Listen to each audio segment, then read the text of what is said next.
Hi, welcome to Wrokdown. I'm Wendy Stapleton. Well, some musos leave school, join a band, play for a few years and then get a real job, while others are so talented that their careers just expand within the industry. Our next guest not only starred and performed in 3 exceptional bands, but he also arranged, produced and played on several hundred, I'm making that up, but lots of CDs and records during the 60s and 70s. He's certainly no stranger to us. Mr. Peter Robinson, welcome. Wendy. Did you like my little pun about no stranger to us? I wondered who you were talking about till you got to that bit. Well, only because, of course, I think The Strangers, of all of the bands that you were in over the years, was probably the most famous. Am I correct? Well, we were. We certainly were playing on television every week for about 4 or 5 years at least, on the Go Show to start off with, and then later on Sunny Side Up, and then another show we did was called Turning On, Sydney show with John Burgess. So John Burgess is still going. Absolutely. So you started at school? No, we didn't start at school. We all left school and went to work, and then we met each other after a while. I was in the Thunderbirds before The Strangers. We were called the Thunderbirds. The Thunderbirds, now I've interviewed Harold. Yeah. Wonderful Harold from the Thunderbirds. So that was your first band? That was my very first band, the Thunderbirds. And I left the Thunderbirds and joined Ray Hoff and the Offbeats from Sydney and went to live in Adelaide. And I learned a lot of things from Ray, and we had some great fun and made a couple of records and did all that. But I wanted to have my own band and play my own kind of music, so I left Ray and came back to Melbourne to start The Strangers. And I had played with Graham Thompson or Garth previously, and we were looking for 2 guitar players to make a sort of a Shadows Ventures instrumental type of band. With a little bit of Elvis and Ricky Nelson thrown in, because that's what all the good guitar bits. How did you rehearse? Did you all read? At the time, yes, we did, because all the Thunderbirds are all jazz musicians, you see. Oh, okay. That was their basic start off, and I was a classic trained musician. I played double bass, and my goal at the time was to join the Preston Youth Orchestra.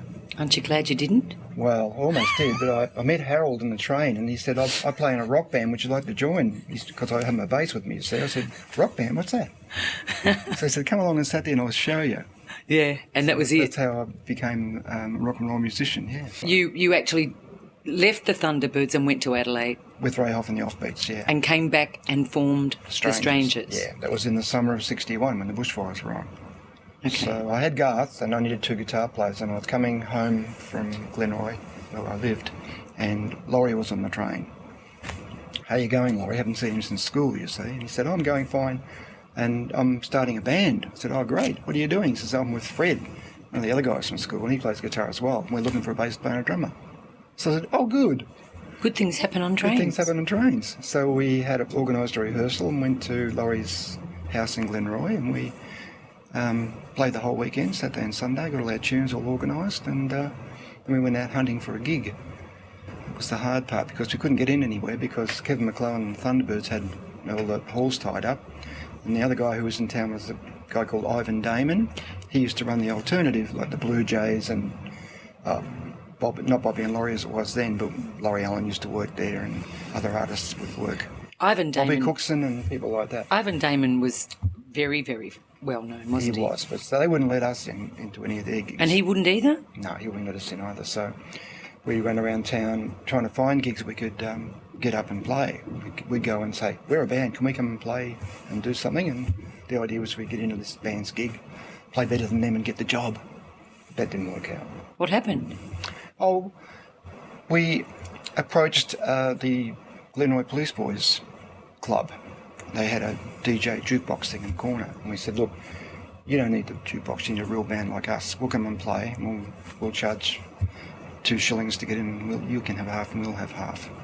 So the first week we started off with about 20 kids, and the second week was about 100, and then the next week was about 1,000. No. And it was. Where was the gig? It was called the Gordon Grove Police Boys Club. So it was a huge big club up in Glenroy? Yeah, well it was. If it had 1,000 kids. And so after a while we kept running out of ideas, and so we used to get guest artists to come in, like Johnny Chester, Bobby Cookson, Betty McQuaid, whoever we get our hands on, Terry Dean. Terry Dean, another Essendon boy. Yeah. who most people would know as an artist, but actually Ian is a fabulous singer. Oh, and he okay. used to come along and sing with us as well. So eventually then did artists or the management decide to take you on, or did you just keep looking after yourselves? No, well, what actually happened was that was such a success that the other bookers, Kevin McClellan and Ivan Dan Milne, wanted to hire us then. Of course they did. So we did a few jobs at their places, but the thing was that the Gordon Grove, we were getting all the money off the door in those days, which was fairly substantial with 1,000 kids, as you can imagine.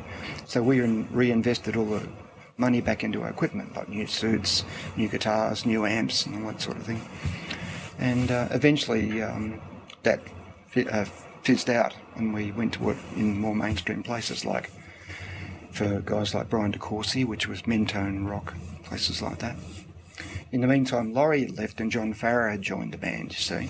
So speaking of John Farrar, just to clarify this for everybody that doesn't already know, but John, after many, many, many years with the Strangers, left and went to England to join and then the Shadows. then ended up writing 2 of the songs from Greece. That's right. That ended up, I think, probably the 2 biggest hits. He did. What were they? The One That I Want. You're the One That I Want, and the ballad one. Totally Devoted to You. Totally Devoted to You. 2 Beautiful huge song. hits. Yeah, fabulous. We'll take a very, very short break and be back very soon. Okay. Wrokdown. Welcome back to Wrokdown. My special guest for this evening is Mr. Peter Robinson. Pete, welcome Wendy. back. Look, we could go on and on about the Strangers because you were so famous. The group was so famous, especially in Victoria, that we could spend a whole show talking about that. But eventually the Strangers split up and everybody went their own way. I know John, as you said earlier, went over to England first and then became one of the big co-writers Shadows. for Olivia Newton-John. And you decided to come back here and start arranging, is that Yeah, right? so I decided to spend most of my time in the studio recording and playing and arranging and writing things. for people. Now, we were talking earlier on about all of the people that you actually arranged and produced for. Just to name a few, you were saying, of course, John Farnham, who was Johnny Farnham then. Little Johnny Farnham? No, it was just Johnny. No, I'm joking. Johnny Farnham. You were saying that you arranged The Girl That I Love, which was the B-side of The Real Thing Russell Morris, for Russell yeah. Morris. And you heard that. Tell me the story about that, because this is funny. Well, I used to do a lot of work for Johnny Young, you see, because Johnny Young was a great songwriter. A lot of people don't appreciate how many great songs he actually wrote. He wrote The Real Thing. Well, he was getting enlisted to write songs for people because in those days, or at that point in time, everyone was getting onto the original song thing, whereas before we were always covering American tunes. So, but this was a new foray into doing original songs. A very exciting time for Australian music. Very exciting, especially yeah. in the recording studio, which I loved. And I used to do a lot of work for John, organising orchestras and musicians and extra parts and putting songs together. I get the rough song from John or somebody else, and then I'd try and make something. Make a song out, polish it up a bit, yeah. So John at a particular time was writing a couple of songs for Russell Morris, who was due for a new record, and he had 2 songs that he'd had ready. And one was called The Girl That I Love and the other one was called The Real Thing. And so he came around to my house and we sat down at the piano and he started singing what he had and bashing around on his legs how it's going to go. And he started doing The Real Thing and I said, John, that's really not going to make it. That's just not even a song. I love it. I can't do anything with that at all. Tell you what I'll do. I'll take The Girl That I Love and I'll work on that. And why don't you give that to somebody else to work on? Maybe you could try Brian Cadd because he might be able to pull something out of it. Because it was a feel thing. It wasn't that much melody. I am the real thing sort of thing. So that someone who's rhythmically inclined or... And you were... the Girl That I Love is very, very pretty and very melodic. So I can see how you... I like the sweeter type, headed melodic, toward that, yeah, kind of thing. Whereas the harsh rock and rolly type things, I was okay at, but I didn't really favour that. I'd rather do the orchestra because I was having more fun in the studio doing all that. So that was how that one ended up. So of course John gave it to Brian Cadd. Brian Cadd turned it into a gem, and it's as we know it. As you know it. As we know it's fantastic. There's so many people. You also, well, I think it was the actual group, The Strangers. Something that I didn't know was that you were the backing vocal group on What was the show? Sunny Side Up on Channel 7. Yeah, yeah, we used to do musical comedy. We used to do all kinds of different singing. We weren't sort of locked into rock and roll. We did all kinds of stuff because we played with most of the guys from Melbourne Symphony Orchestra most of the time, and we'd do all different kinds of stuff for the ABC. Wherever there was a vocal group gig, we always got it because we could read and we could sing so high. So we could do like girl vocal parts as well as so high in actual fact, yeah. You were part of a girl vocal group, weren't you? Well, we sort of were, yeah. Well, the reason for that was because in those days there was no budget to have extra singers, so if the guys in the band could sing, that was great. To go ahead and sing, boys. But why we liked it was because we could double track and triple track our voices and get all these huge things going thick on. Sounds, yeah. And people might not know it was us, but you probably hear us on Let the Little Girl Dance by Grant Lee D. Oh, yes. Snowbird, Liv Mason, and different other vocal groups like that.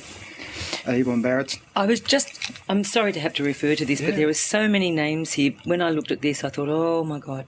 Yvonne Barrett, Grant Lee D, Merv Benton, Pat Carroll, who was John Farrah's wife, but she had a little duet with, with Olivia Newton-John. Olivia was there. Russell Morris, Johnny Young, Little Gulliver, Peter Doyle, Billy Adams, Terry Dean, of course, Buddy England, Ronnie Burns, Johnny Farnham, Lynn Randell, Barry Crocker. The Town Criers, Hans Paulson and Colin Cook were just some of the people that you worked on. I left out John Williamson. And John Williamson? Left him out, yeah. Oh, sorry, I didn't know about When he first came into the studio to do his very first record, he sort of came in his farm gear, like he just came out of the paddock in his utility and walked in and started singing this song. I can't remember what it is now. The big song that he had. Hey True Blue? No, it was something about a kangaroo or something. Old Man Emu? Old Man Emu, that's right. And we thought, what the hell are we going to do with this? Here's a challenge. So did you arrange and produce that? Yeah.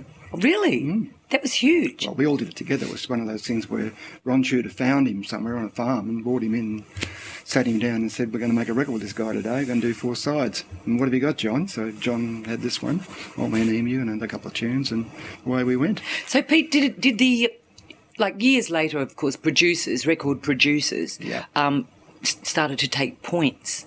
Was that system still in place then in the early days, or was it just almost like you're on a weekly wage? Unfortunately, we never made anything much out of it, really. We just get a straight-out call for the session, and we were lucky to get a double call. You know, if we did, if I played extra stuff, if I played extra guitar or extra keyboards or something, I'd get no extra for that. And if I played in the vocal group, there was nothing in that for me either. But we were just having such a great time trying all this stuff out, singing all this stuff, playing all these things, and double tracking and mixing it down and making it go backwards. We didn't need any money. So who did you actually get the biggest thrill out of working with? Or was there so many that it's not worth mentioning? Did anyone really actually sort of really I can't think of excite you? anybody because we did so many, and they're all great artists. They're all fabulous, so you can't really say one's better than the other. But I really did like working with Johnny Young. I thought Johnny Young was great, and I like working with Russell as well. And Ronnie Burns was fabulous. I mean, everyone was great. Everyone was, yeah. Well, they all were. I mean, when you read through this. Haven't got any favourites. Now, one of the funny things that, well, I find it strange that you said you never talk about much because you didn't think it was very important, was the fact that you worked with the Seekers. Yeah. Well, in the Seekers, you were actually in the new original Seekers. Yeah, I was in the group for about 12 years. 12 we travelled years. all over the world and played at all different types of places. So I took Athol Guy's place. Athol gave me his job because I think you might remember that he was towards the end of his political phase. He was not well. Had a few things happen, and he wasn't able to do a job tour for 3 weeks. So he called me up and said, "Look, Pete, do you think you could fill in for me on this job and get me out of trouble?" So okay, fine. So I learned all this stuff and worked out all the harmonies, tried to figure out what I should sing within the context of the group.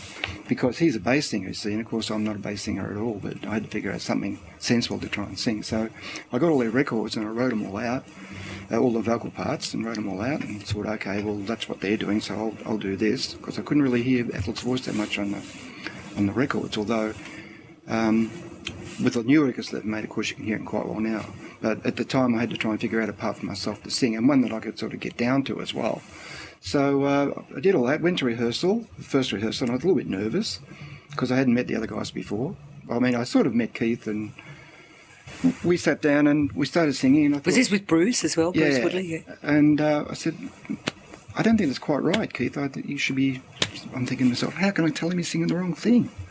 So he said, oh, am I? I said, yes, you are. He said, what should I be singing? So I said, oh, you should be singing blah, blah, blah, blah, blah. He said, oh, thanks very much. I always thought there's something wrong with that bit.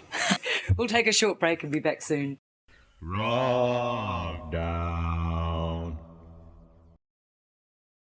Welcome back. Special guest is Mr. Peter Robinson. So, Pete, okay, what are we up to today?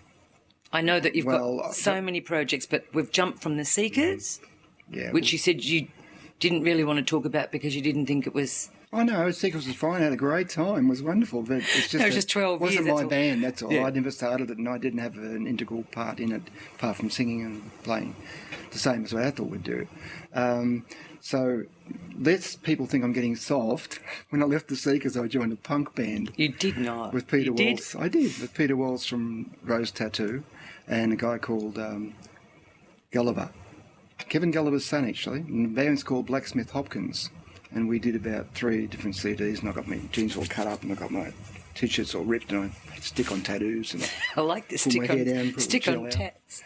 And did much head banging around town, and we had a great time. So was that based out of Melbourne or Sydney? Well, it's half Sydney, half Melbourne, because Peter Wells and Kevin were both in Sydney, and Les Stackpool and I were here. How did that eventuate? Because it's quite a funny sort of combo of people, really. Oh, because Kevin Gulliver, who's Little Gulliver, as you may know, it's his son, you see, and he wanted him to make a record, so he brought him down and introduced us to us, and we sat around and went through his songs and did a record. And he said, well, look, now we've got the record down, I've got to do some live gigs, can you guys do it? And I thought, I don't know if I can do a punk band.